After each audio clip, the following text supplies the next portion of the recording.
Rasa biasa kan? Kepala rasa berdenyut, tekak mula gatal dan hidung pula tersumbat teruk. Satu je keinginan, nak balut diri dalam selimut paling tebal. Biar satu dunia ni tunggu dulu. Masa-masa macam ni, mak atau nenek kita mesti hidangkan semangkuk sup panas dan secawan teh limau. Siap yakinkan kita yang ini ubat paling mujarab. Tapi, macam mana kalau saya cakap, sesetengah petua teruji ni sebenarnya boleh melambatkan proses pemulihan anda.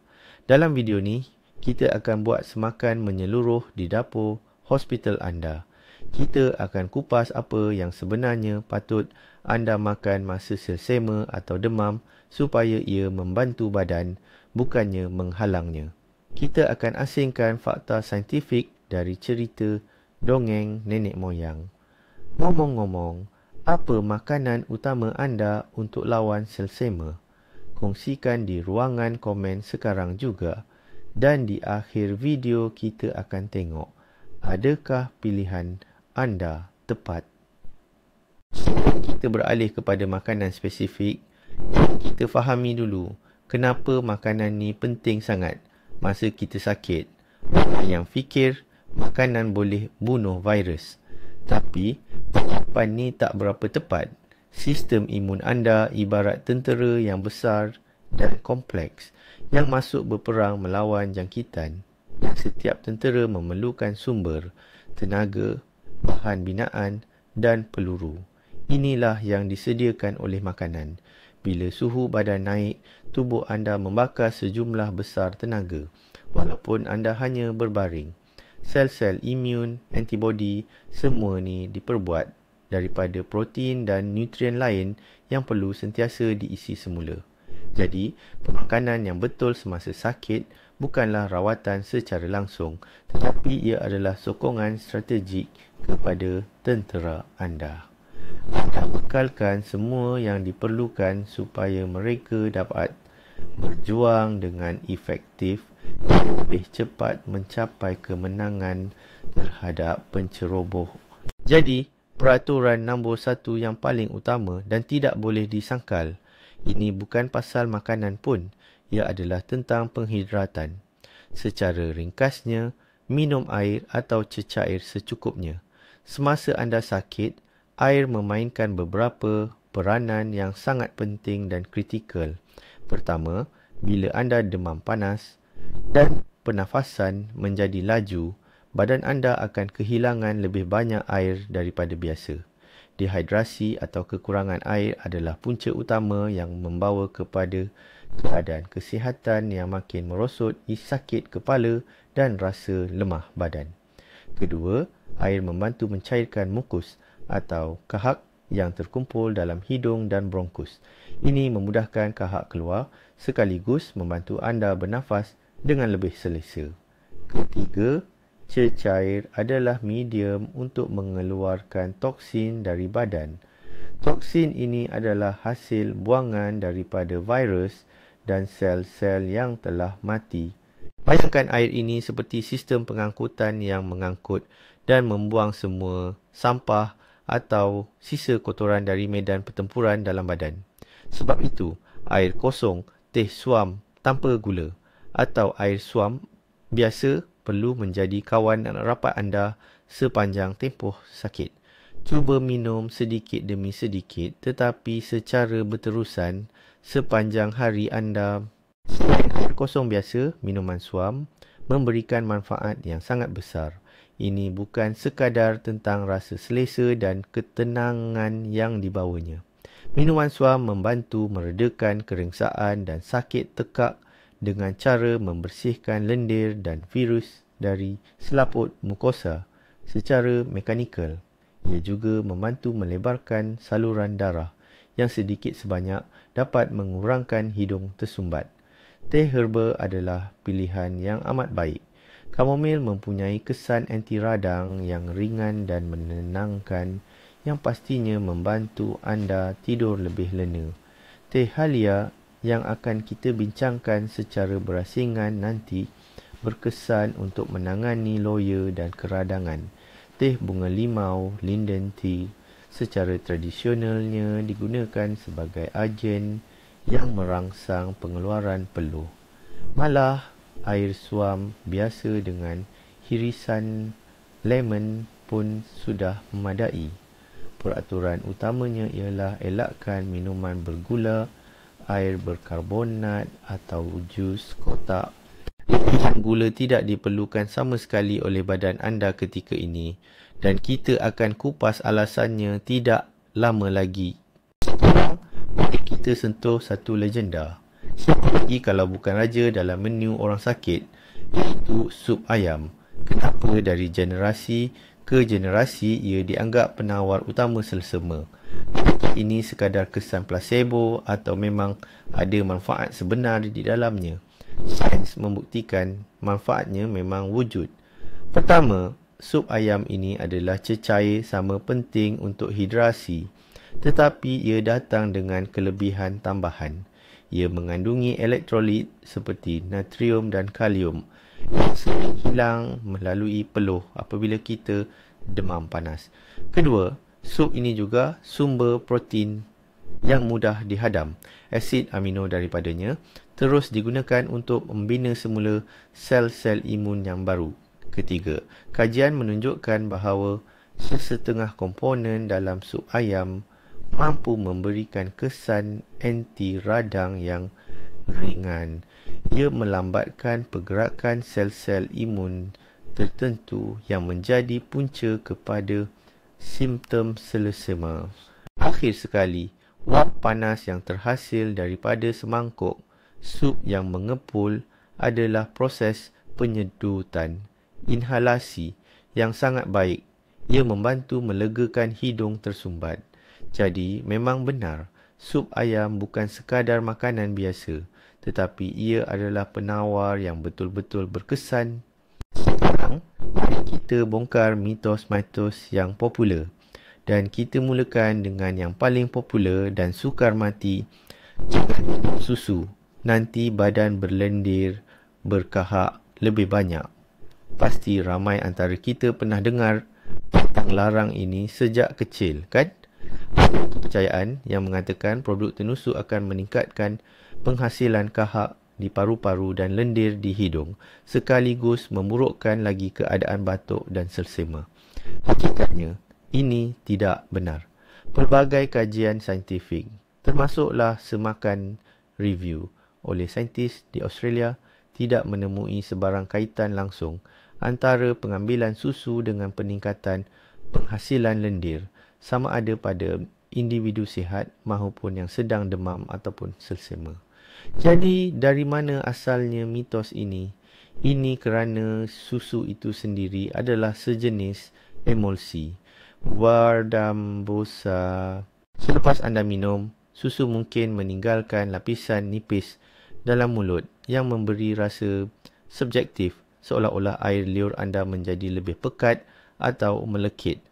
Tetapi ia sama sekali tidak memberi kesan kepada kuantiti sebenar kahak dalam saluran pernafasan anda. Oleh itu, jika anda gemar minum susu atau makan yogurt dan badan anda boleh menerimanya dengan baik, tiada sebab langsung untuk anda mengelakkannya semasa sedang sakit atau demam. Ini kerana ia merupakan sumber protein dan kalsium yang sangat baik. Mitos yang akan kita bincangkan seterusnya ialah pepatah lama yang sering kita dengar. Biar selsema kelaparan, beri demam makanan. Atau adakah ia terbalik? Tiada siapa lagi yang ingat betul-betul, tetapi idea berpuasa ketika sakit telah lama tertanam dalam fikiran orang ramai. Konsep ini sama sekali salah dan malah boleh memudaratkan. Seperti yang telah kita bincangkan, melawan jangkitan adalah proses yang memerlukan tenaga yang luar biasa. Kenaikan suhu badan hanya 1 darjah Celsius sudah meningkatkan kadar metabolisme kira-kira 10 hingga 13%. Badan anda bekerja keras untuk menghasilkan haba dan sel imun. Menafikan bekalan tenaga atau bahan api kepadanya pada saat ini ibarat menghantar tentera ke medan perang tanpa makanan. Sememangnya, selera makan sering berkurang semasa sakit dan ini adalah perkara biasa.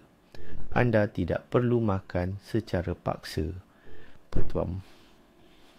Tetapi berpuasa sepenuhnya hanya akan mengakibatkan badan menjadi lemah, kehabisan simpanan tenaga dan melambatkan proses pemulihan. Tugas anda adalah untuk memastikan badan sentiasa dibekalkan dengan makanan yang ringan tetapi berkhasiat. Dan ini adalah mitos mega yang ketiga berkaitan dengan vitamin.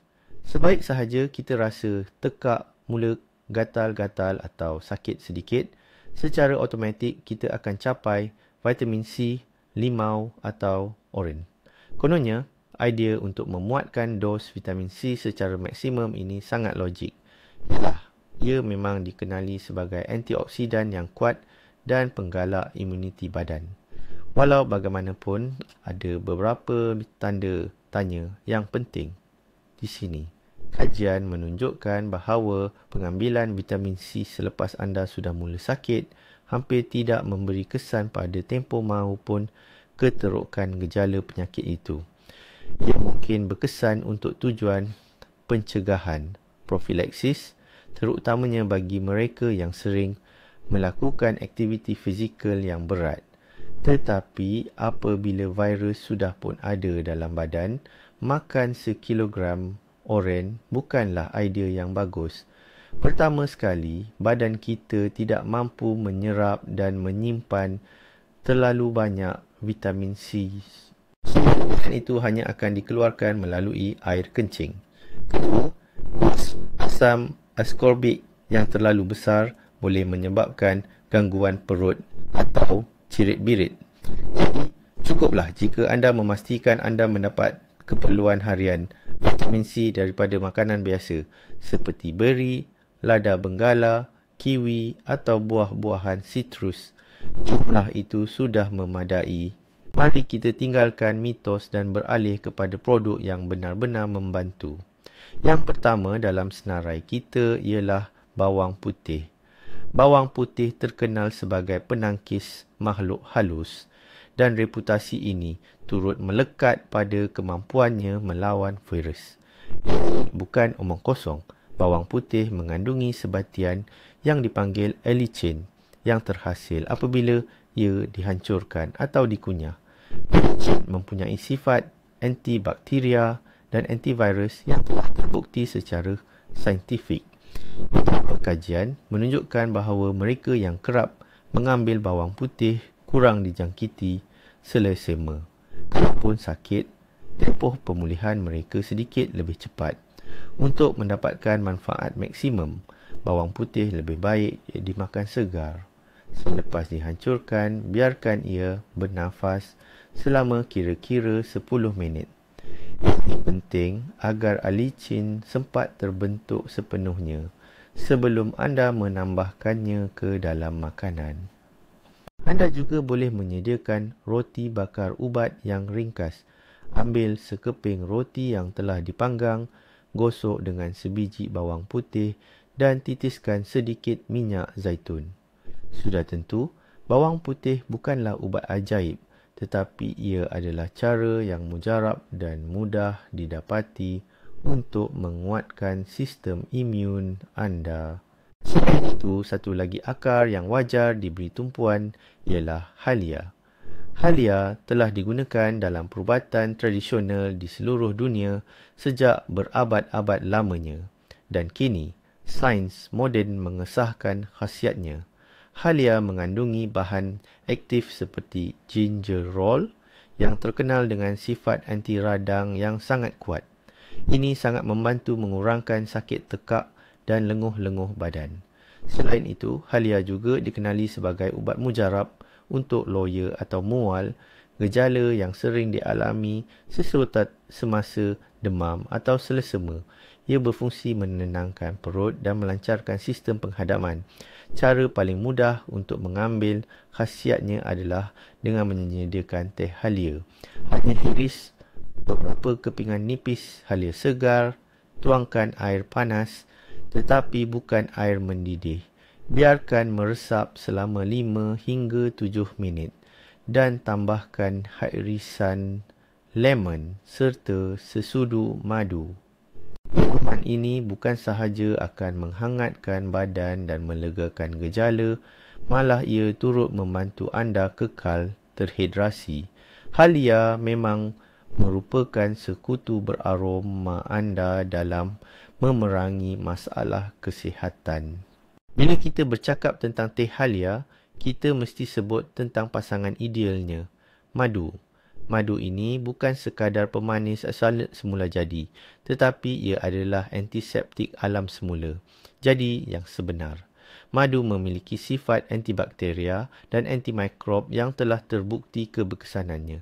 Beberapa kajian menunjukkan madu mungkin lebih berkesan dalam melegakan batuk malam pada kanak-kanak berbanding sirap batuk popular di pasaran.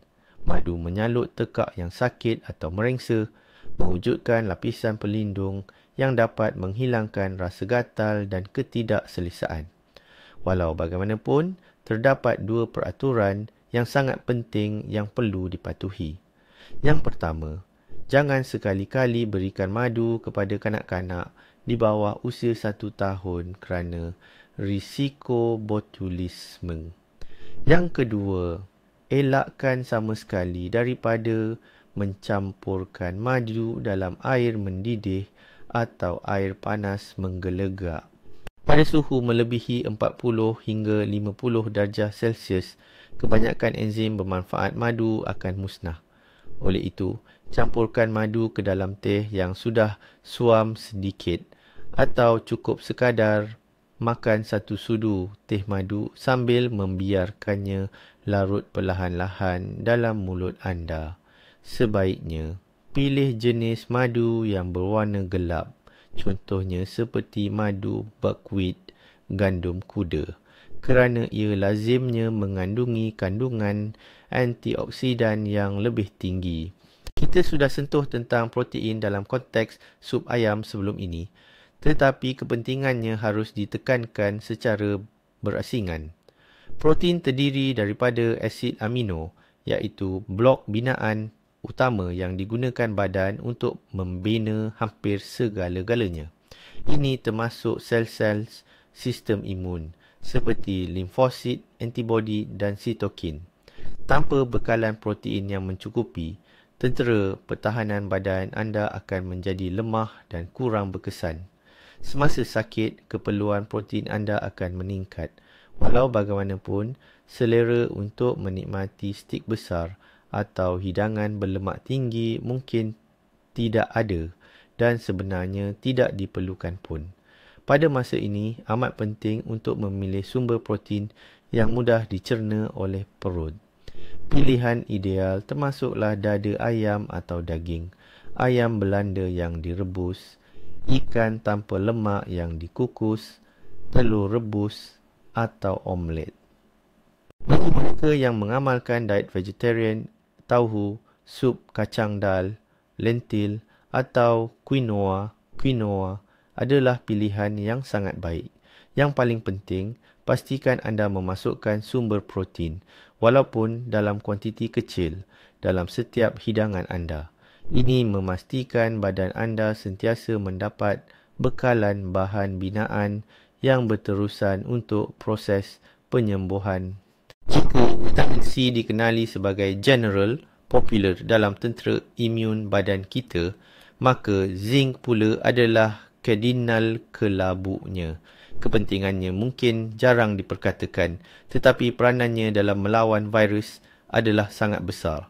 Zinc amat diperlukan untuk memastikan sel-sel imun dapat berkembang dan berfungsi dengan baik.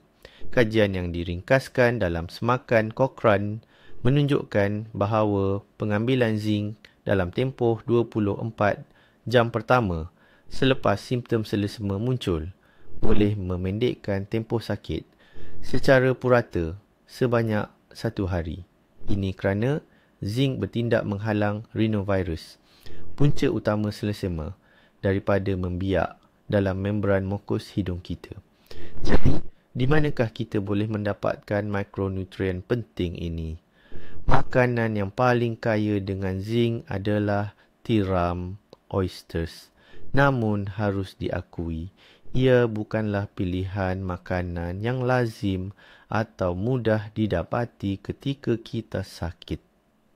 Pilihan yang jauh lebih mudah didapati termasuklah daging merah, terutamanya daging lembu, selain daripada ayam dan itik, kekacang, biji labu dan juga pelbagai jenis kekeras. Memastikan produk-produk ini ada dalam diet harian, anda akan membantu membekalkan imuniti anda dengan mineral yang sangat diperlukan ini, vitamin D. Ini adalah satu lagi vitamin yang mungkin tidak selalu terlintas di fikiran, tapi sebenarnya sangat kritikal untuk daya tahan badan kita. Ia digelar vitamin matahari kerana badan kita menghasilkan vitamin ini apabila terdedah kepada sinaran ultraungu. Pada musim hujan atau ketika kurang pendedahan matahari, terutamanya apabila musim selsema memuncak, kita sering mengalami kekurangan yang teruk. Padahal, vitamin D memainkan peranan penting dalam mengawal atur tindak balas imun kita. Ia membantu meredakan tindak balas imun yang terlalu agresif, sekaligus mencegah apa yang dipanggil ribut cytokine storm. Pada masa yang sama, ia turut mengaktifkan sel-sel perlindungan badan. Banyak kajian mengaitkan paras vitamin D yang rendah dengan peningkatan risiko jangkitan pernafasan.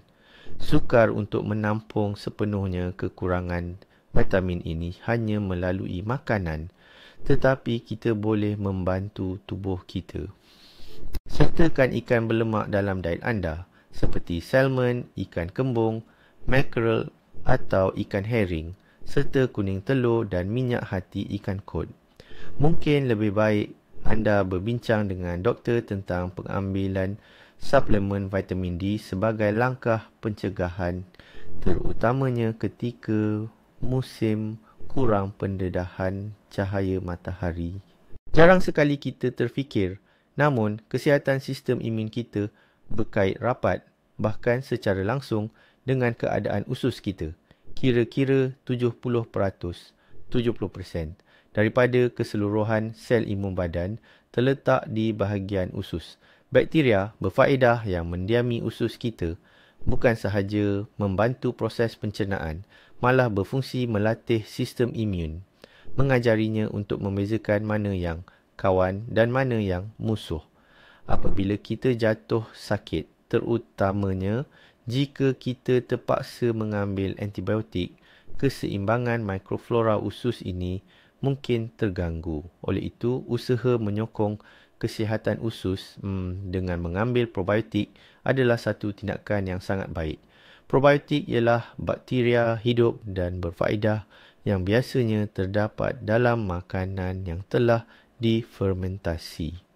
Sumber yang paling mudah didapati dan berpatutan adalah seperti yogurt asli, tanpa gula, kefir dan susu fermentasi yang lain. Pilihan lain yang hebat termasuklah kubis jeruk, sauerkraut yang tidak dipasturkan, kimchi atau kulat teh, kombucha. Makanan-makanan ini akan membantu mengekalkan mikroflora usus yang sihat, dan ini seterusnya akan menyokong sistem imun badan. Amalkan konsep makan pelangi. Makanan ini menjadi lebih relevan apabila kita sedang sakit. Terang yang kita lihat pada buah-buahan dan sayur-sayuran adalah hasil daripada sebatian khas seperti flavonoid dan karotenoid yang berfungsi sebagai antioksidan yang sangat berkuasa. Antioksidan membantu badan kita melawan tekanan oksidatif, iaitu kesan sampingan daripada sistem imun yang bekerja keras. Mereka ibarat memadamkan kebakaran yang berlaku di dalam sel ketika tubuh sedang bertarung dengan jangkitan. Quercetin adalah salah satu flavonoid yang paling banyak dikaji. Ia boleh didapati dalam ipal, bawang, buah beri dan sayuran daun hijau gelap seperti bayam. Kajian terkini menunjukkan bahawa quercetin mungkin mempunyai sifat antivirus. Oleh itu, pastikan diet anda kaya dengan pelbagai makanan berasaskan tumbuhan yang berwarna-warni melalui seperti salad bayam dengan lada benggala atau ipal panggang. Pilihan ini bukan sahaja enak, sangat membantu memulihkan kekuatan anda. Kita bincang pula apa yang anda wajib elak. Unsur utama imuniti anda nombor 1 adalah gula. Betul, semasa sakit memang kita rasa menjaga diri atau kasihan pada diri sendiri. Makanlah benda manis. Itu hanyalah tindakan merugikan diri sendiri. Kajian menunjukkan pengambilan gula ringkas dalam kuantiti yang banyak.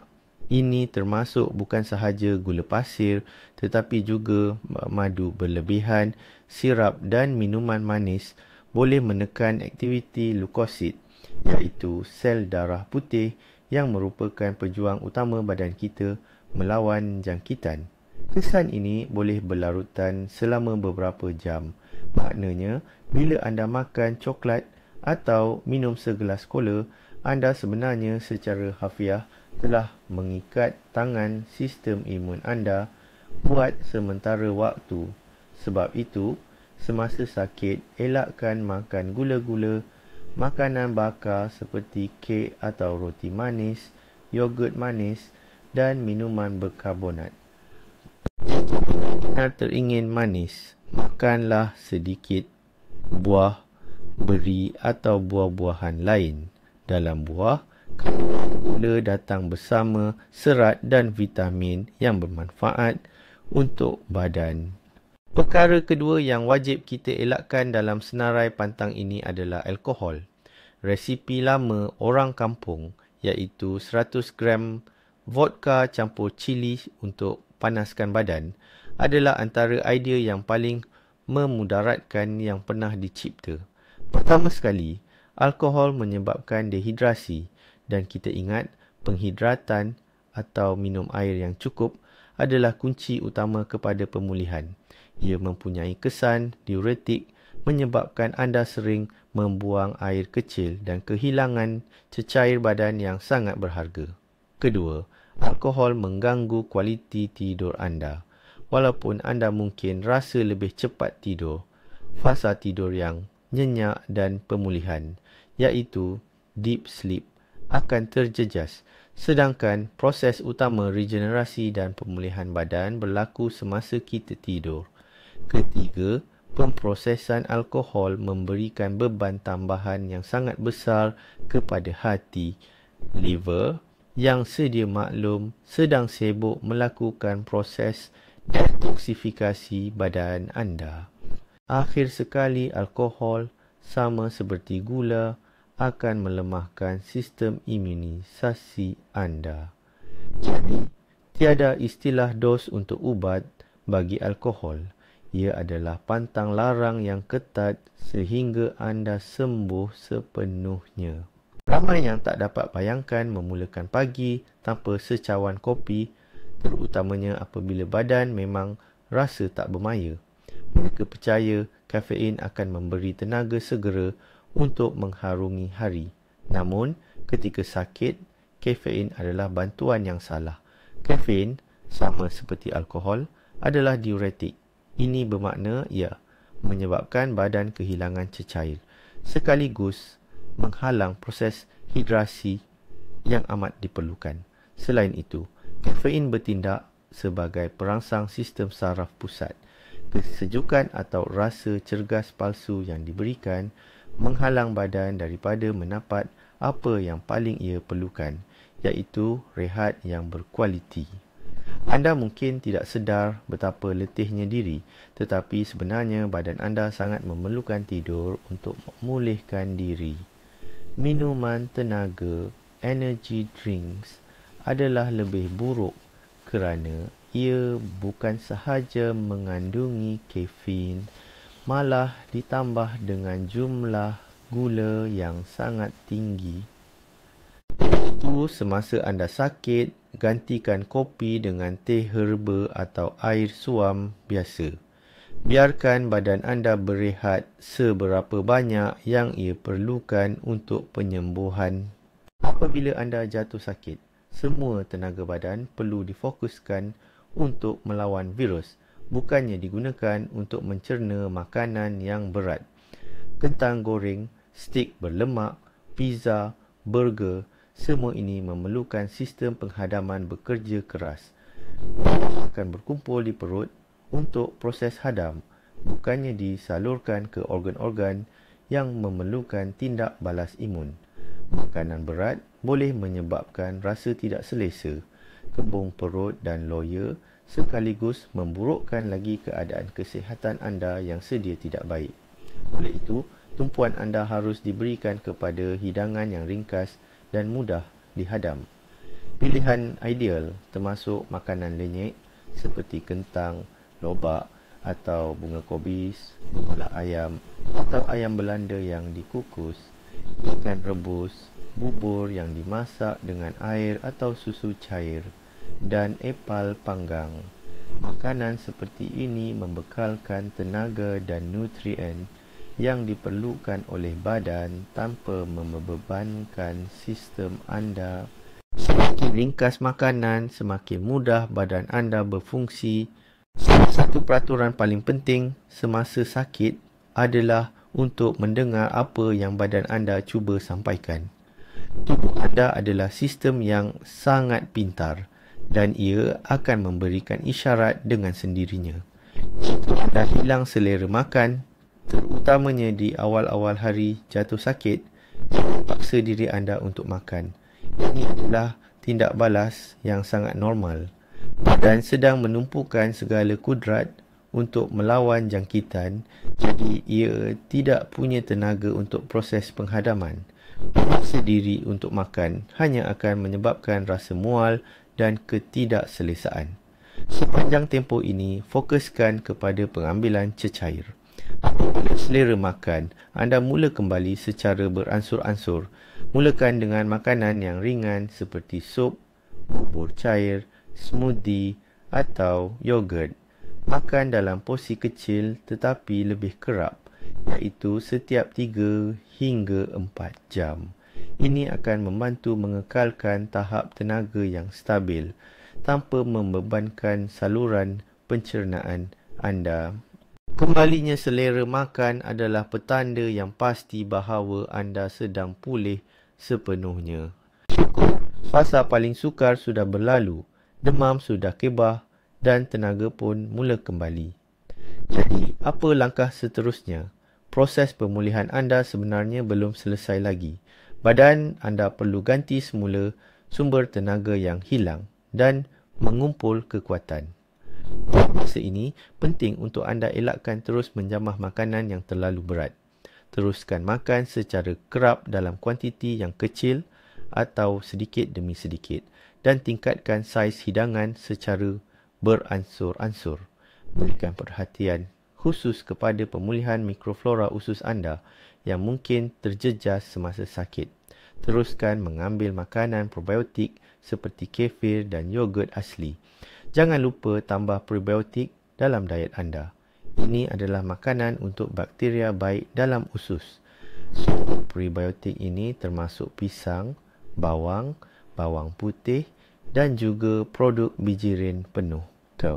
Pastikan anda terus mengambil protein yang cukup untuk membaiki tisu otot serta buah-buahan dan sayur-sayuran bagi membekalkan vitamin yang diperlukan. Pemakanan yang seimbang selepas sakit sangat penting untuk mengelakkan astenia pasca jangkitan, iaitu rasa lemah dan lesu yang boleh berlarutan selama beberapa minggu. Jadi, maknanya, pil ajaib dalam bentuk makanan ni memang tak wujudlah? Jawapannya, ya dan tidak. Rahsia utama sebenarnya bukanlah terletak pada satu produk herbal sahaja seperti bawang putih atau halia tetapi pada pendekatan yang holistik dan bijak. Makanan tidak akan membunuh virus, tetapi ia boleh mewujudkan keadaan yang sempurna untuk badan anda melawan. Makanan boleh membekalkan tenaga, bahan binaan dan mengurangkan bebanan yang tidak perlu. Ingat 3 peraturan utama ini. Pertama, minum lebih banyak daripada makan. Kekal terhidrasi adalah asas kepada segalanya. Kedua, pilih makanan yang ringkas, suam dan ringan seperti sup, makanan lecek, puree dan bubur. Ketiga, lupakan gula, alkohol dan makanan segera, fast food, sehingga anda sembuh sepenuhnya. Jangan ganggu sistem imun anda bekerja. Terima kasih kerana menonton video ini sampai habis. Jika tontonan ini bermanfaat, berikan sokongan kepada kami dengan menekan butang like dan jangan lupa subscribe saluran ini supaya anda tidak terlepas kupasan kesihatan baharu. Sekarang, mari kita kembali kepada soalan di awal video tadi. Adakah pandangan anda tentang makanan terbaik untuk demam sersema sudah berubah selepas menonton video ini? Produk mana yang pasti akan anda masukkan dalam diet sewaktu sakit? Mana yang akan anda elakkan? Kongsikan pendapat anda di ruangan komen. Kami sungguh berminat untuk membaca kisah anda.